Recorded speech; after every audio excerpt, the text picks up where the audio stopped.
100% job గ్యారెంటీతో ISTTM business school admissions open. అలాగే ఈనాటి ఈ చారిత్రాత్మక విజయంలో పవన్ కళ్యాణ్ పాత్ర అనేటువంటి దాన్ని మీరు ఎలా అభివర్ణిస్తారు, ఎలా అభినందిస్తారు? ఈ done a very good job sir. ఎందుకంటే ఆయన మొదటి నుంచి అన్నాడు నెగిటివ్ వర్డ్ ని మనం డివైడ్ చేయకుండా ఉండాలి. మనం పని చేసుకున్నాం అనుకోండి డైల్యూట్ అయిపోద్ది, వాళ్ళకి అడ్వాంటేజ్ అవుద్ది. మనం కలిసి చేద్దాం, ఒక కూటమిగా ఏర్పడదాం అని చెప్పి చంద్రబాబు నాయుడు గారికి డైరెక్ట్గా వెళ్ళి ప్రపోజల్ ఇచ్చింది ఆయనే ఇచ్చాడు. అలాగే మోడీ గారి దగ్గరికి వెళ్ళి మనం 3 పార్టీలు కలిపి చేయాలి అంటే బీజేపీకి అక్కడ అంత పవర్ ఓటింగ్ లేకపోయినా కూడా బీజేపీ కూటమిలో ఉంది అనేటతో లా అండ్ ఆర్డర్ ఇదైంది.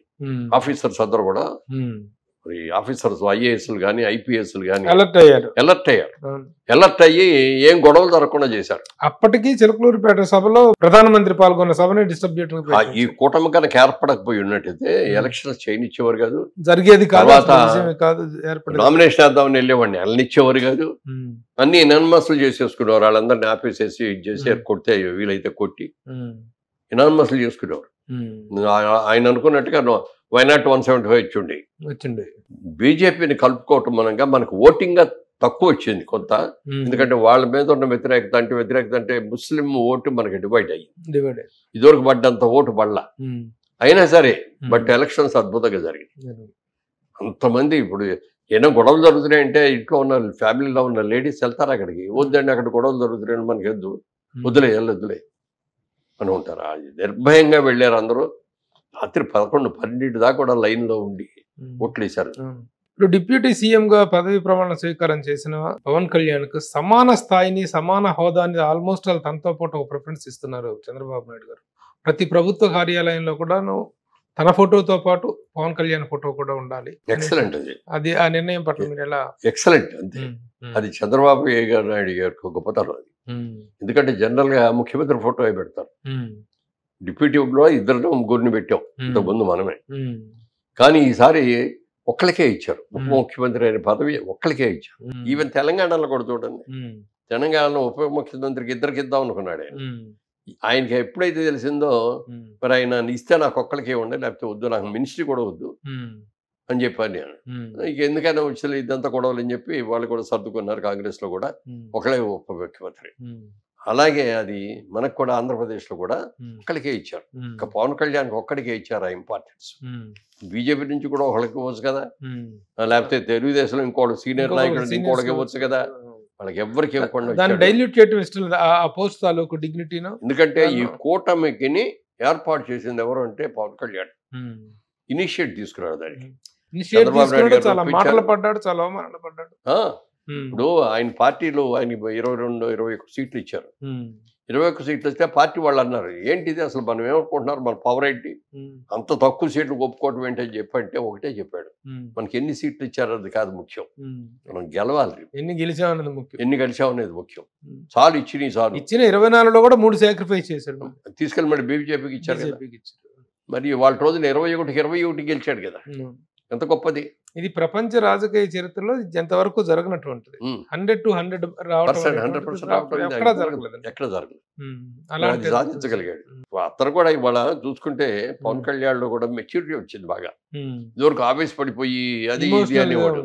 ఇప్పుడు మీరు ఈ మధ్యకాలంలో మాట్లాడిన ఎలక్షన్ల ముందు మాట్లాడిన చూస్తే చాలా సింపుల్ గా, చాలా పద్ధతిగా, ఇప్పుడు న్యాయంగా మరి అతనుకున్న ఎమోషన్ కి గవర్నమెంట్ లోకి వచ్చిన తర్వాత చాలా మంది మీద ప్రతీకారం తీర్చుకోవచ్చు కదా, ఆయన తీర్చుకోవట్లేదు, చంద్రబాబు నాయుడు గారు తీర్చుకోవాలి. బట్ ఆఫీసర్స్ మాత్రం కొంతమందిని వాళ్ళు ఎలా చేశారనే దానికి చూసి సఫర్ అయ్యి అలాంటి వాళ్ళు మాత్రం పక్కన పెడుతున్నారు.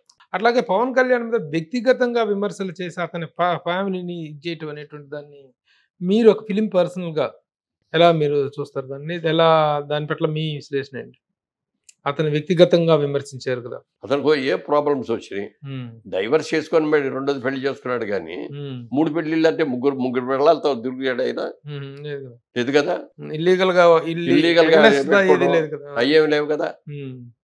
నీతిగా చేసుకున్నాడు, డైవర్స్ తీసుకున్నాడు, మళ్ళీ పెళ్లి చేసుకున్నాడు, పడలేదు, ఏదో విడిపోయారు. అదే విడిపోయారు. ఎంతమందికి విడిపోవట్లేదు ఇప్పుడు, అంతే. దాన్ని తీసుకొని పెద్ద హైలైట్ చేసి ఇప్పుడు చేస్తే దాని ద్వారా కూడా లబ్ధి పొందాలనుకుంటే అది కూడా ఒక ఇది అయిపోయింది. నెగిటివ్ వచ్చినప్పుడు అన్ని నెగిటివ్ వస్తాయి వాళ్ళకి, పాజిటివ్ వచ్చినప్పుడు అన్ని పాజిటివ్ అవుతాయి. నిజంగా ఎలక్షన్ అయిన తర్వాత ఎవరికాళ్ళు ఆళ్ళు అనుకున్నారో మేము అనుకున్నాం. 82% పోలింగ్ అయింది, గ్రాండ్ గా ఉంటుంది, మనమే గెలిచేస్తామని మేము అట్లా అనుకున్నాము. వాళ్ళు అలాగే అనుకున్నారు. చివరికి లోపల గుండె కొట్టుకుంటానే ఉంది, అవుద్దా లేదా అని. చివరికి ఆ రోజు వచ్చింది, అద్భుతంగా వచ్చి చూసేటప్పుడు అప్పుడు అనిపించింది సైలెంట్ ఓటింగ్ జరిగింది. ఎవరు కూడా ఓటేసి వచ్చిన వాళ్ళు నేను పలానా పార్టీకి ఓటేసానని ఎప్పుడు బయట చెప్పాలి. వైలెన్స్ అగెనిస్ట్ గా సైలెంట్ ఓటింగ్ జరిగింది. అబ్బా ఇది కరెక్ట్, వైలెంట్ కి అగెనిస్ట్ గా సైలెంట్ ఓటింగ్. మెగా ఫ్యామిలీలో ఆ రోజున పవన్ కళ్యాణ్ గారు ఆ ఇంటికి వచ్చిన రోజున మీరు చూసే ఉంటారు ఆ వీడియో. సాక్షాత్తు దేశ ప్రధాని మోడీ గారు ఆ వీడియో చూసి మీ ఫ్యామిలీ బాండింగ్ చాలా గొప్పగా ఉంది, ఐ లైక్ ఇట్ అని చెప్పేసి ఆ సభలో అన్నదమ్ములు సభలో అన్నయ్య వచ్చారా అని అడిగాడు.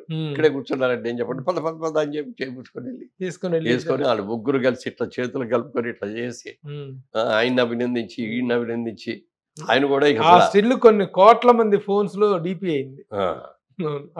పైగా చిరంజీవి గారు అది ఆనందాన్ని తట్టుకోలేక పవన్ కళ్యాణ్ ఇట్లా బొగ్గు పెట్టి ఆ సీన్ చూస్తేనండి అందరు కూడా ఆహా అనిపించింది. మా అందరూ కూడా మీ కళ్ళు కూడా చెమరుస్తాయి అసలు. Wonderful scene, bonding, family bonding లో కానీ. అంటే వాళ్ళు ఫ్యామిలీ అందరూ కూడా చాలా బాగుంటారండి, పెద్ద ఫ్యామిలీ అయిపోయింది కదా వాళ్ళది కూడా. అవునవును, చిరంజీవి గారు ఎంత గొప్ప, సురేష్ గారు కూడా అంతే గొప్ప. సుమన్ టీవీలో మీ పర్సనల్ అండ్ బిజినెస్ ప్రమోషన్స్ కోసం కింది నెంబర్కి కాంటాక్ట్ చేయండి.